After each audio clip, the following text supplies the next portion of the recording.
তো এই লোকটা বাসায় যখন আসে তখন দেখে যে তার এই ওয়াইফকে আর কি দেখতে পাইতেছে না। তখন রুমের দিকে আসলে দেখে যে তার ওয়াইফ বসে রয়েছে। তো ডাক দেওয়ার সময় দেখে যে তার সামনে কিছু একটা আর কি তার সাথে কথা বলতেছে, কিন্তু ক্যামেরা নিয়ে যখন সামনে যায় তখন দেখে যে কিছুই নাই আর কি, দেখে যে কিছুই নাই। এটা কি হয়তো জিন ভূত বা কিছু একটা হইব যা তার ওয়াইফকে পজেস করছে। তো আপনারা ভিডিওটা সম্পূর্ণ দেখেন, ফোন নতুন হলে ফলো দিবেন।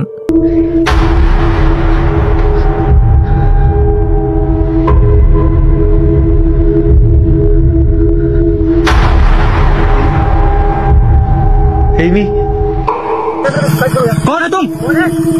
इतनी रात को यहाँ क्या कर रहे हो बीच रोड पे? चल कैसे रहे हो? आखिर कौन है तुम?